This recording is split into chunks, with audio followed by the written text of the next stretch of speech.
India എങ്ങനെയാണ് ചൈനയുടെ വെല്ലുവിളികൾ നേരിടുന്നത്? അല്ലെങ്കിൽ നിരന്തരമായി ഇന്ത്യയെ തകർക്കാൻ ശ്രമിക്കുകയും അതിർത്തിയിൽ പ്രകോപനം സൃഷ്ടിക്കുകയും ചെയ്യുന്ന ചൈനയെ നേരിടാൻ ഇന്ത്യക്ക് സാധിക്കുന്നുണ്ടോ? വിദഗ്ധമായ തന്ത്രങ്ങളും കുതന്ത്രങ്ങളും ഉപയോഗിച്ച് ലഡാക്കും അരുണാചൽ പ്രദേശും തങ്ങളുടേതാക്കാനുള്ള ചൈനയുടെ ശ്രമം നടന്നുകൊണ്ടിരിക്കുകയാണ്. ഇന്ത്യയെ വരിഞ്ഞു മുറുക്കാൻ രാജ്യത്തിന് ചുറ്റും സൈനിക താവളങ്ങൾ ചൈന ഒരുക്കുന്നു. ഇന്ത്യയെ ഒറ്റപ്പെടുത്താൻ മാലിദ്വീപ്, നേപ്പാൾ, ശ്രീലങ്ക, പാകിസ്ഥാൻ എന്നീ രാജ്യങ്ങളുമായി ചേർന്ന് പദ്ധതി തയ്യാറാക്കുന്നു. എന്നാൽ എല്ലാ അസുഖത്തിനും കൃത്യമായ മരുന്ന് ഇന്ത്യയുടെ കയ്യിലുണ്ട്. ചൈന അർഹിക്കുന്ന രീതിയിലാണ് ഇന്ത്യ തിരിച്ചടി നൽകുന്നത്. നമസ്കാരം, എൻ്റെ പേര് അനുരാഗ്.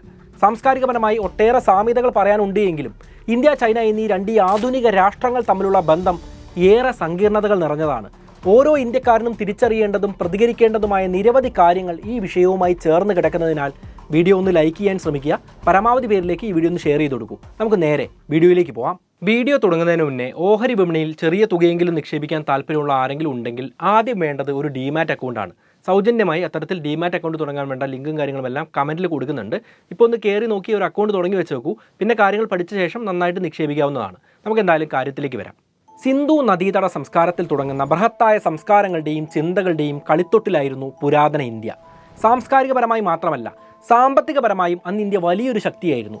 2007 കേംബ്രിഡ്ജ് ചരിത്രകാരനായ ആഗസ് മാഡിസൺ ലോക സമ്പദ് വ്യവസ്ഥയെക്കുറിച്ച് ഓക്സ്ഫോർഡ് യൂണിവേഴ്സിറ്റി പ്രസിൽ ഒരു എസ്സേ പ്രസിദ്ധീകരിക്കുകയുണ്ടായി. ആ എസ്സേയിലെ കണക്ക് പ്രകാരമുള്ള ഒരു ഗ്രാഫാണ് നിങ്ങൾ സ്ക്രീനിൽ കാണുന്നത്. ഇതിലെ കണക്കുകൾ പ്രകാരം ലോക വരുമാനത്തിൽ ഇന്ത്യയുടെ പങ്ക് 17ാം നൂറ്റാണ്ടിൽ 20% മുകളിലായിരുന്നു. അതായത് അന്നത്തെ യൂറോപ്പിൻ്റെ മുഴുവനായുള്ള വിഹിതത്തിന് ഏകദേശം തുല്യമായിരുന്നു എന്ന് സാരം. അത്ര സമ്പന്നമായിരുന്നു ഇന്ത്യ.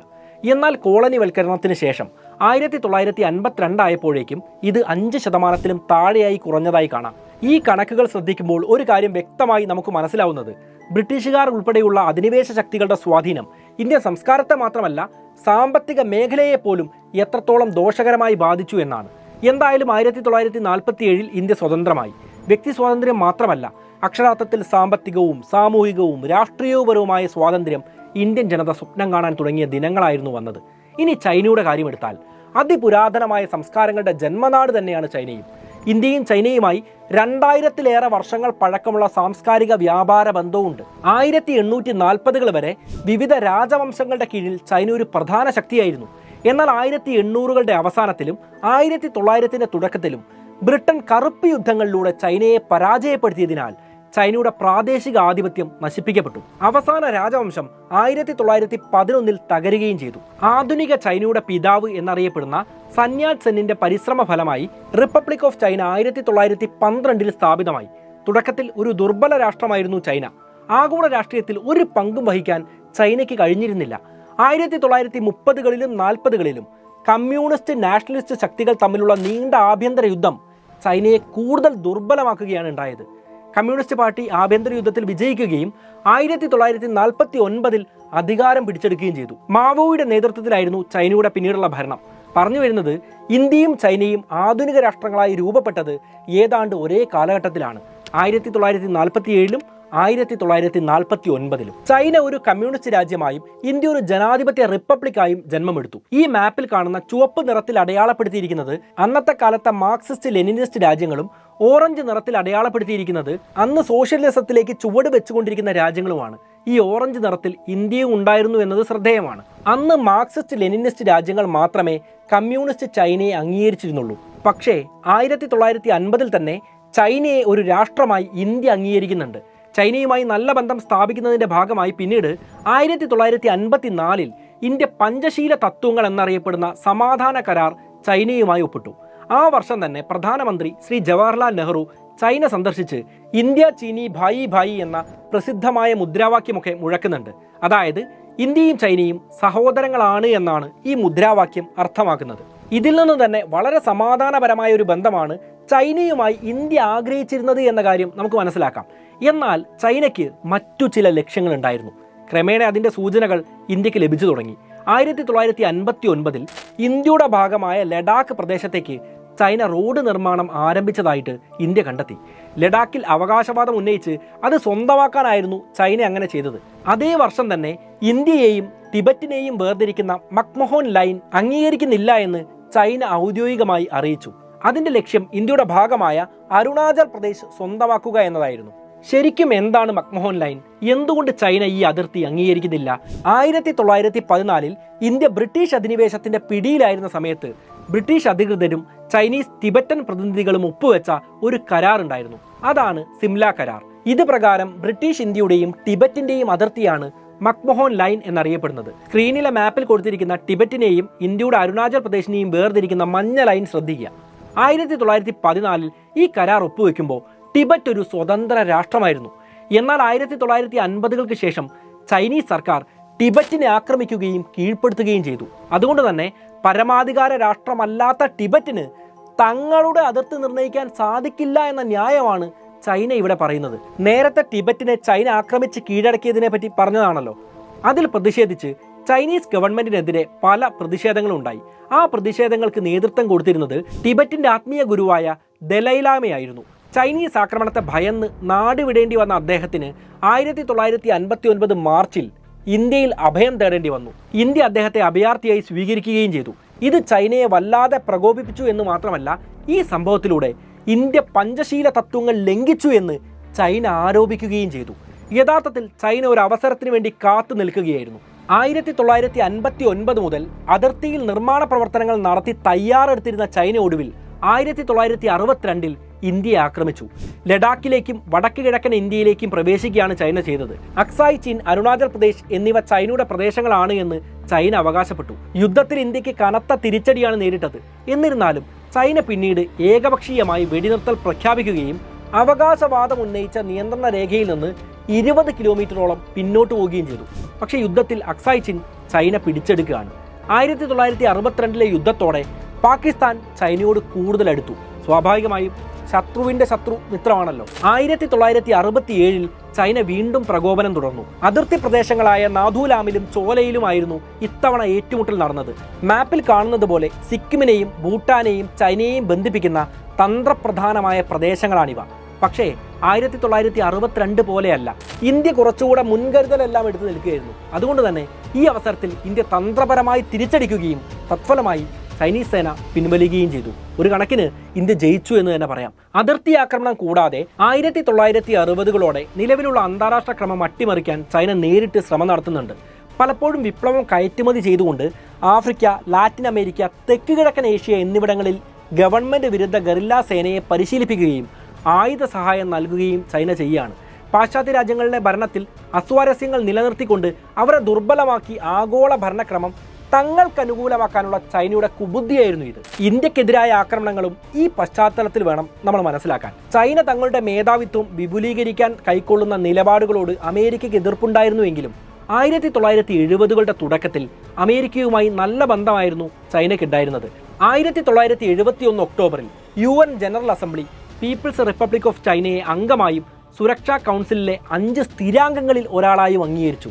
പിന്നീട് മാവോ യുഗത്തിന്റെ അവസാനത്തിന് ശേഷം ചൈന 1980-കളിലും 1990-കളിലും സമ്പദ് വ്യവസ്ഥയെ പരിപോഷിപ്പിക്കുകയും അന്താരാഷ്ട്ര സ്ഥാപനങ്ങളുമായി സഹകരിച്ച് ആഗോള ഭരണത്തിൽ തങ്ങളുടെ പങ്ക് വർദ്ധിപ്പിക്കുകയും ചെയ്യുകയാണ്. ഈ കാലയളവിൽ അന്താരാഷ്ട്ര നാണയനിധി, world intellectual property organisation, Asian development bank എന്നിവയുൾപ്പെടെ കൂടുതൽ ആഗോള സാമ്പത്തിക വ്യാപാര സ്ഥാപനങ്ങളിൽ ചൈന പ്രാതിനിധ്യം ഉറപ്പിച്ചു. ഇതേ സമയം പഞ്ചവത്സര പദ്ധതികൾ നടപ്പിലാക്കി സാമൂഹികപരമായും സാമ്പത്തികപരമായും മുന്നേറാൻ ഇന്ത്യയും ശ്രമം നടത്തുന്നുണ്ട്. എന്നാൽ സോഷ്യലിസ്റ്റ് നയങ്ങൾ ഇന്ത്യക്ക് തിരിച്ചടിയായി എന്ന് വേണം കരുതാൻ. 1990-കളുടെ തുടക്കത്തിൽ സാമ്പത്തികപരമായി തകർച്ചയുടെ വക്കിലായിരുന്നു ഇന്ത്യ.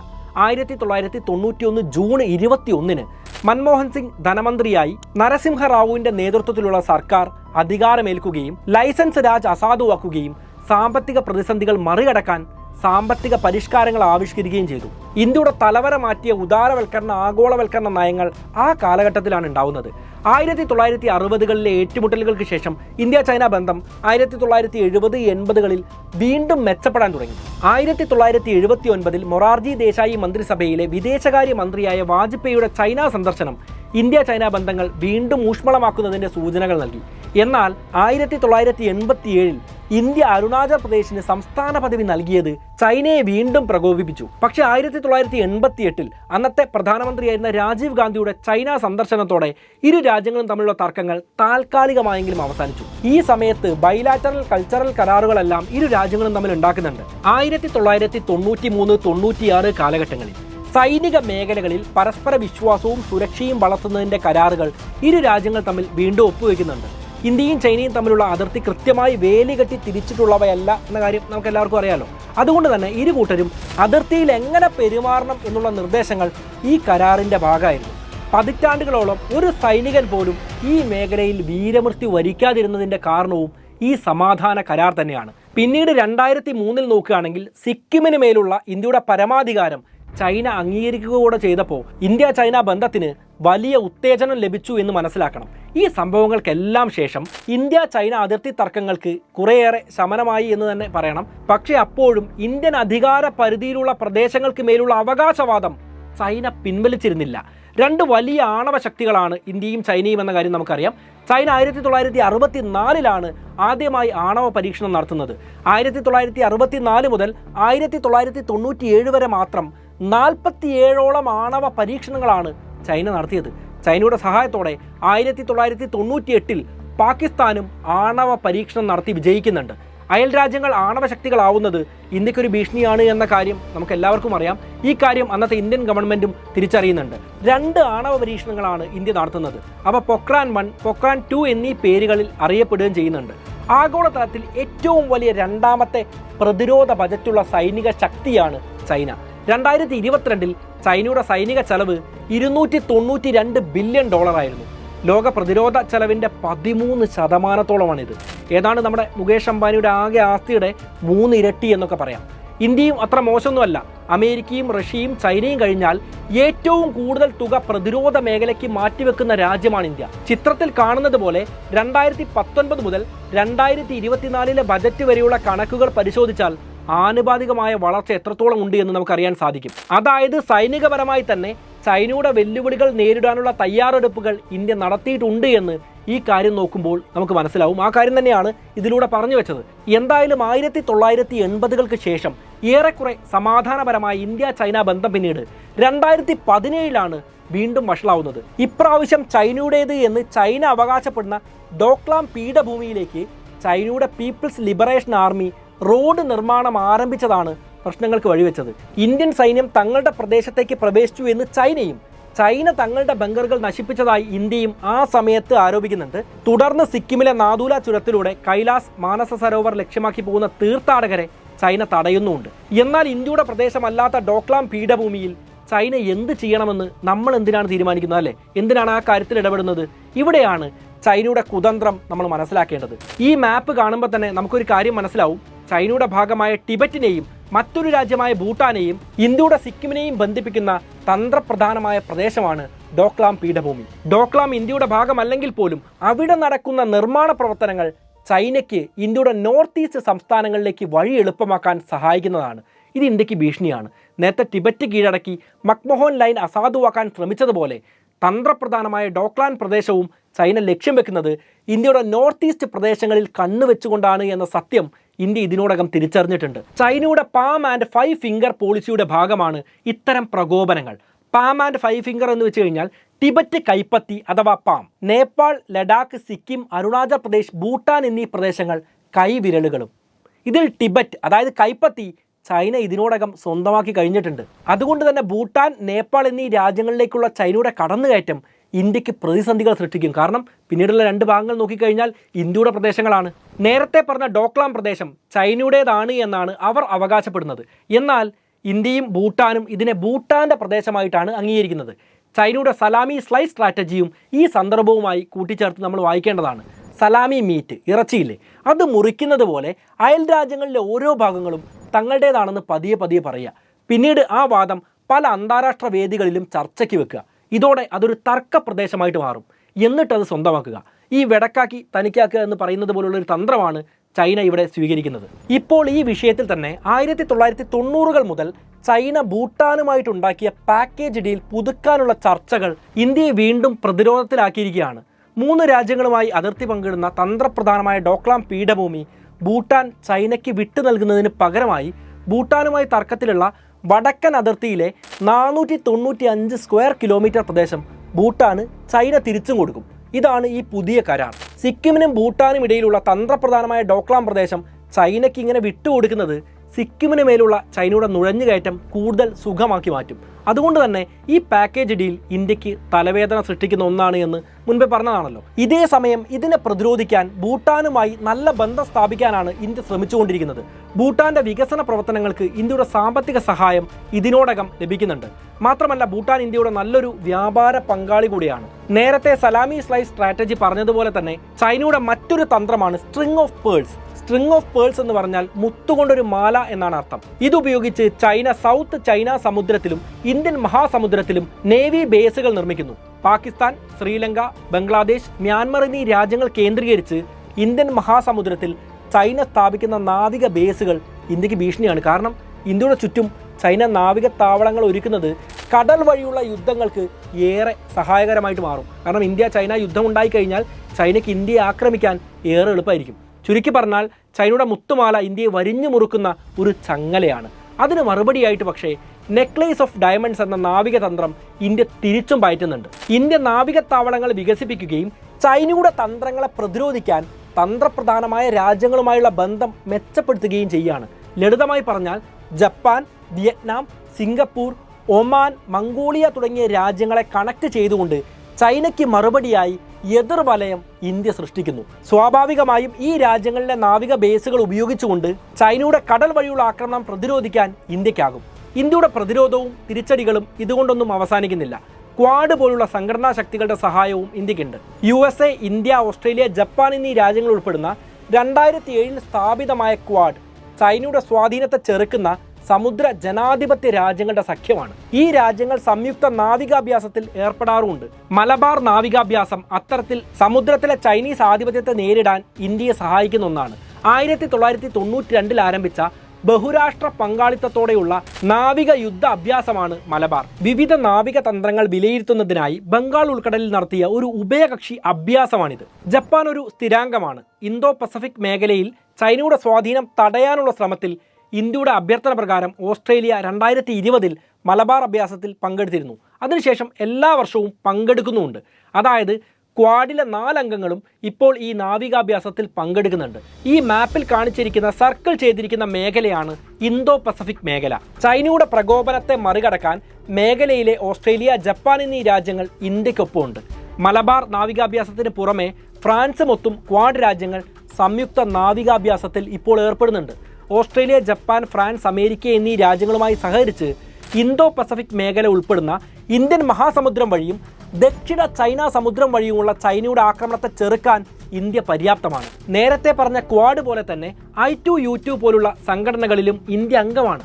I2 എന്നാൽ ഇന്ത്യ, ഇസ്രായേൽ എന്നും U2 എന്നാൽ അംഗരാജ്യങ്ങളായ US-ഉം UAE-യുമാണ്. നമ്മൾ തൊട്ടു മുന്നേ പറഞ്ഞൊരു കാര്യമാണ് 1970-കൾക്ക് ശേഷം അമേരിക്കയും ചൈനയും തമ്മിൽ നല്ല ബന്ധം ഉണ്ടായിരുന്നു എന്ന കാര്യം.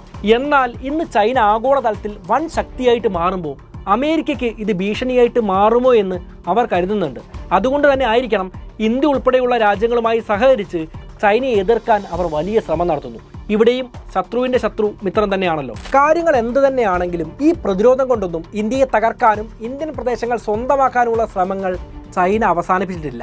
ഇന്ത്യയുടെ അയൽക്കാരുമായി തെറ്റിച്ച് ഇന്ത്യയെ ഒറ്റപ്പെടുത്താനുള്ള ശ്രമങ്ങളാണിപ്പോൾ ചൈന നടത്തിക്കൊണ്ടിരിക്കുന്നത്. അതിനൊരു ഉദാഹരണമാണ് നേപ്പാൾ. നേപ്പാളിനെ ഇന്ത്യക്കെതിരായി നരേറ്റീവ് സെറ്റ് ചെയ്യുന്നതിന് ചൈന പ്രേരിപ്പിക്കുന്നുണ്ട്.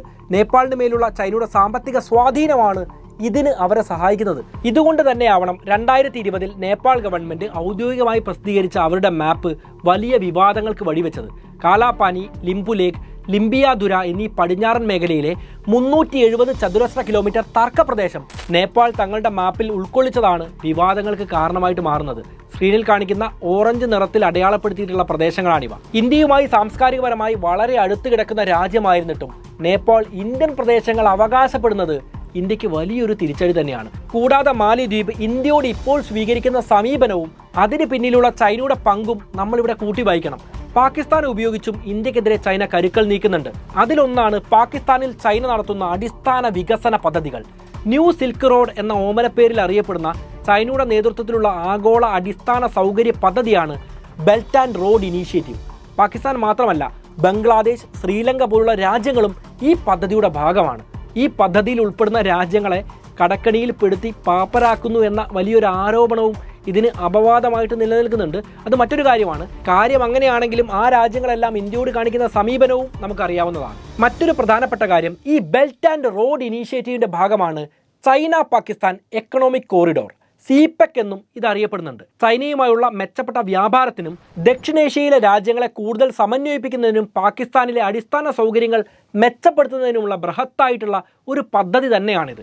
ഈ മാപ്പ് പരിശോധിച്ചാൽ നിങ്ങൾക്ക് കാണാൻ കഴിയും, ഈ പദ്ധതി പാക് അധിനിവേശ കശ്മീരിലൂടെയാണ് കടന്നു പോകുന്നത്. ഇത് ഇന്ത്യയുടെ പരമാധികാരത്തെയും അഖണ്ഡതയെയും ചോദ്യം ചെയ്യുന്ന നടപടിയായതിനാൽ ഇതിനെതിരെ ഇന്ത്യ രംഗത്ത് വന്നു കഴിഞ്ഞു. പാകിസ്ഥാന് സ്വന്തമായി ആ പ്രദേശത്ത് നിർമ്മാണ പ്രവർത്തനങ്ങൾ നടത്താൻ അനുമതി നൽകാൻ കഴിയില്ല എന്നതാണ് ഇന്ത്യയുടെ വാദം. ഇന്ത്യ ഇത് പറയുന്നതിൽ കാര്യമുണ്ട്. കാരണം പാക് ഒക്യുപ്പൈഡ് കശ്മീർ എന്ന് പറയുന്നത് ഇന്ത്യയുടെ പ്രദേശങ്ങൾ പാകിസ്ഥാൻ കൈവശപ്പെടുത്തിയ മേഖലയാണ് എന്നതാണ് ഇന്ത്യയുടെ വാദം. അങ്ങനെ ഇരിക്കുന്ന സമയത്ത് ഇന്ത്യയോട് ചോദിക്കാതെ ചൈനയ്ക്ക് അവിടെ റോഡ് നിർമ്മാണം നടത്താൻ പറ്റില്ലല്ലോ. അങ്ങനെ നടത്തിയാൽ തന്നെ ഇന്ത്യ അതിനെ എതിർക്കുന്നതിൽ അസ്വാഭാവികത ഒന്നും തന്നെയില്ല. എന്നാൽ ഇന്ത്യ വെറുതെ പരാതി പറയുകയല്ല ചെയ്തത്. ഇതിനെതിരെ ഇന്ത്യയുടെ പ്രതിരോധമാണ് international north south transport corridor. International north south transport corridor 2000 സ്ഥാപിതമായെങ്കിലും അതിന്റെ 3 സ്ഥാപക അംഗങ്ങളായ റഷ്യ, ഇന്ത്യ, ഇറാൻ എന്നിവർ ചേർന്ന് 2002 ഈ പദ്ധതി കൂടുതൽ വിപുലീകരിക്കുന്നത്. ഈ വ്യാപാരപാത കൂടാതെ India, Middle East, Europe mega economic കോറിഡോറിന്റെ ഭാഗവുമാണ് ഇന്ത്യ എന്ന് പറയുന്നത്. ഈ പദ്ധതികളെല്ലാം വഴി ഇന്ത്യ നടത്തുന്ന സാമ്പത്തിക നിക്ഷേപങ്ങൾ രാജ്യത്തിന് കൂടുതൽ ജിയോ പൊളിറ്റിക്കൽ അവസരങ്ങൾ സൃഷ്ടിക്കുമെന്നും ഇത് മധ്യേഷ്യയിലെ ചൈനയുടെ താല്പര്യങ്ങൾക്ക് മങ്ങലേൽപ്പിക്കുമെന്നും ഇന്ത്യ വിശ്വസിക്കുന്നുണ്ട്. എന്നാൽ ഇതിൽ ഏതെല്ലാം പദ്ധതികൾ പൂർണ്ണാർത്ഥത്തിൽ നടപ്പിലാവുമെന്ന കാര്യം ഇപ്പോൾ നമുക്ക് പറയാൻ പറ്റില്ല എന്നതും ഒരു സത്യം തന്നെയാണ്. ഇതിനിടയിൽ 2017 2022 ഇടയിൽ ഗാൽവാൻ താഴ്വരയിൽ ചൈന വീണ്ടും പ്രകോപനങ്ങൾ സൃഷ്ടിച്ചിരുന്നു. ഇത്തവണ ഇന്ത്യ നമ്മുടെ പ്രദേശത്ത് തന്നെ റോഡ് നിർമ്മാണം നടത്തിയത്, പ്രത്യേകിച്ച് ചൈനയുടെ അതിർത്തി ഭാഗത്തേക്ക് റോഡ് നിർമ്മാണം നടത്തിയതാണ് ചൈനയെ പ്രകോപിപ്പിച്ചത്. ഇത് വെറും ഒരു റോഡായിരുന്നില്ല. ലഡാക്കിനെ വിഭജിച്ച് ലേയെ കാരക്കോറം പാസുമായി ബന്ധിപ്പിക്കുന്ന 225 കിലോമീറ്റർ റോഡാണിത്. സാധാരണഗതിയിൽ 2 ദിവസമെടുക്കുന്ന സഞ്ചാര സമയം 6 മണിക്കൂറാക്കി കുറച്ചു എന്നതാണ് ഈ റോഡ് നിർമ്മാണത്തിന്റെ ഗുണം. ഇതുമൂലം സിവിലിയൻസിന് മാത്രമല്ല, മിലിറ്ററി വിന്യാസത്തിനും ഇന്ത്യക്ക് വലിയ സഹായമാണ്. അങ്ങനെ നോക്കുന്ന സമയത്ത് സിക്കിമിനും അരുണാചൽ പ്രദേശിനുമൊപ്പം ചൈന കണ്ണുവെക്കുന്ന പ്രദേശമാണല്ലോ ലഡാക്ക്. അവിടെ നടക്കുന്ന നിർമ്മാണ പ്രവർത്തനങ്ങൾ സൈനിക വിന്യാസം ഉൾപ്പെടെയുള്ള കാര്യങ്ങളിൽ ഇന്ത്യയെ സഹായിക്കുമെന്നതിനാൽ ചൈനയ്ക്കിത് വലിയൊരു തിരിച്ചടി തന്നെയാണ്. ഇതാണ് അവർ പ്രകോപനപരമായിട്ട് കാണുന്നത്. ഈ സാഹചര്യത്തിൽ ചൈനയ്ക്ക് ദേഷ്യം വന്നു എന്നത് സ്വാഭാവികം മാത്രമാണ്. എന്നാൽ യുദ്ധമാനദണ്ഡങ്ങളൊന്നും പാലിക്കാതെ ചൈന ഇന്ത്യയെ ആക്രമിക്കുകയും ചെയ്തു. ആക്രമണത്തിൽ 20 ഇന്ത്യൻ സൈനികർക്കാണ് ജീവൻ നഷ്ടപ്പെടുന്നത്. നേരത്തെ ഡോക്ലാം മേഖലയിൽ നടത്തിയ നിർമ്മാണ പ്രവർത്തനങ്ങളാണ് ചൈനയെ ഇതിൽ സഹായിച്ചത് എന്ന് വേണം കരുതാൻ. ഇന്ത്യൻ സൈന്യം ശക്തമായി തിരിച്ചടിച്ചു. ഏതാണ്ട് ഇരട്ടിയോളം പേരെ കാലപുരിക്ക് അയച്ചു എന്നും റിപ്പോർട്ടുകളുണ്ട്. എങ്കിലും ചൈന ഇക്കാര്യം ഇതുവരെ സമ്മതിച്ചു തന്നിട്ടില്ല. 2017 2022 നേരിട്ടുള്ള ആക്രമണങ്ങൾ സൂചിപ്പിക്കുന്നത് 1980കൾക്ക് ഇപ്പുറവും ഒരു വലിയ ഇടവേളകൾക്ക് ശേഷം ഇന്ത്യ ചൈന ശീതയുദ്ധം വീണ്ടും ആരംഭിച്ചു എന്ന് തന്നെയാണ്. അതിർത്തി മേഖലകളിൽ മാത്രമല്ല, സാമ്പത്തിക മേഖലയിലും നയതന്ത്ര മേഖലയിലും മേൽക്കൈ നേടാൻ ഇരു രാജ്യങ്ങളും ഇപ്പോൾ പരിശ്രമിച്ചുകൊണ്ടേയിരിക്കുന്നു. സാമ്പത്തിക മേഖലയിൽ അതിവേഗം മുന്നേറിക്കൊണ്ടിരിക്കുന്ന രാജ്യമാണ് ഇന്ത്യ എന്ന കാര്യം തർക്കമില്ലാത്തതാണ്. 2047-50 കാലയളവിൽ ഇന്ത്യ ഏറ്റവും വലിയ മൂന്നാമത്തെ GDP ആവുമെന്ന് ഗോൾഡ്മാൻ സാക്സിൻ്റെയും അർണാബ് കെ റോയിയുടെയും ഗവേഷണ പ്രബന്ധം ലോജിസ്റ്റിക് ഫോർകാസ്റ്റിംഗ് ഓഫ് GDPയിൽ പറയുന്നുണ്ട്. 2025 ഇന്ത്യൻ GDP ജപ്പാനെ മറികടക്കുമെന്നും റിപ്പോർട്ടുകളുണ്ട്. ഏകദേശം ഒരു പതിറ്റാണ്ട് മുൻപ് തന്നെ ലിബറൽ സാമ്പത്തിക നയങ്ങൾ നടപ്പിൽ വരുത്തിയ ചൈന ഇന്ത്യയെക്കാളും പെട്ടെന്ന് സാമ്പത്തിക പുരോഗതി കൈവരിച്ചു എന്നത് സത്യം തന്നെയാണ്. കൂടാതെ 2020 കൊറോണ വൈറസ് ലോക്ക്ഡൌണിനെ അതിജീവിച്ച ചൈന ആഗോള ഉൽപാദന വിഹിതം വർദ്ധിപ്പിച്ച് വളരെ പെട്ടെന്ന് വളർന്നു വന്ന പ്രധാന സമ്പദ് വ്യവസ്ഥയായി മാറുകയും ചെയ്തു. ഇത്ര കാലവും പ്രതീക്ഷിച്ചതിലും നേരത്തെ തന്നെ, അതായത് 2028 തന്നെ ലോകത്തിലെ ഏറ്റവും വലിയ സമ്പദ് വ്യവസ്ഥയായ US-നെ ചൈന മറികടന്നേക്കാമെന്നും റിപ്പോർട്ടുകളുണ്ട്. അതുകൊണ്ട് തന്നെ അമേരിക്കയ്ക്കും ചൈന തങ്ങളുടെ ആഗോള ആധിപത്യത്തിന് ഭീഷണിയാവുമോ എന്ന ഭയം ഉണ്ട് താനും. പ്രതിരോധത്തിലും സാമ്പത്തിക രംഗത്തും ചൈനയുടെ വലിയ ഉയർച്ച ഇന്ത്യക്ക് ആശങ്കയുണ്ടാക്കുന്നുണ്ട്. ചൈനയ്ക്ക് മറുപടിയായി ആഗോളതലത്തിലെ പങ്കാളിത്തം ശക്തിപ്പെടുത്താനാണ് ഇന്ത്യ ശ്രമം നടത്തുന്നത്. അമേരിക്ക, ഓസ്ട്രേലിയ, ജപ്പാൻ എന്നീ രാജ്യങ്ങളുമായി ചേർന്ന് ചൈനയുടെ സൈനിക മേധാവിത്വം നിയന്ത്രിച്ച് നിർത്താമെന്നാണ് ഇന്ത്യ കരുതുന്നത്. കൂടാതെ ബംഗ്ലാദേശ്, ഭൂട്ടാൻ, നേപ്പാൾ തുടങ്ങിയ അയൽ രാജ്യങ്ങളുമായി ചേർന്ന് ഇന്ത്യൻ മഹാസമുദ്ര മേഖലയിൽ സ്വന്തം സ്വാധീനം വർദ്ധിപ്പിക്കാനും ശ്രമങ്ങളുണ്ട്.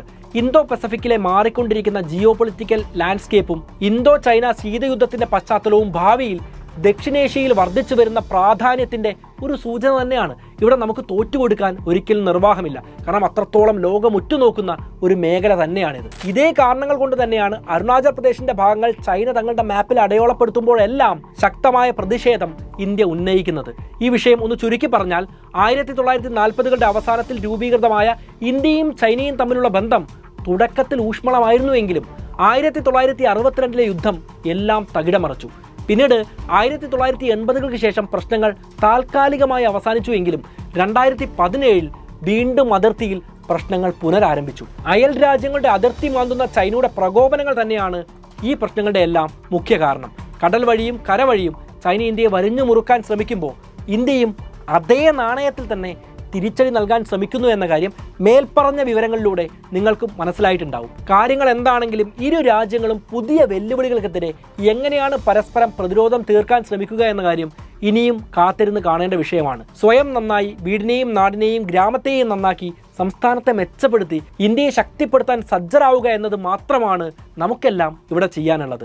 ഈ വീഡിയോ നിങ്ങൾക്ക് ഇഷ്ടപ്പെട്ടു എന്ന് ഉറച്ചു വിശ്വസിക്കുകയാണ്. വീഡിയോ ഇഷ്ടമായെങ്കിൽ തീർച്ചയായിട്ടും ലൈക്ക് ചെയ്യൂ, കൂട്ടുകാർക്ക് വേണ്ടി ഷെയർ ചെയ്ത് കൊടുക്കും. പിന്നെ ഞാൻ വീഡിയോയുടെ തുടക്കത്തിൽ പറഞ്ഞതുപോലെ ഡിമാറ്റ് അക്കൗണ്ട് തുടങ്ങാൻ താല്പര്യമുള്ള ആരെങ്കിലും ഉണ്ടെങ്കിൽ ലിങ്കും കാര്യങ്ങളും എല്ലാം കമന്റിലുണ്ട്. താല്പര്യമുള്ളവരെല്ലാം ഒന്ന് ചെക്ക് ചെയ്തു. നമുക്ക് എന്തായാലും മറ്റൊരു നല്ല വിഷയവുമായിട്ട് വീണ്ടും കണ്ടുമുട്ടാം. It's me Anurag, signing off.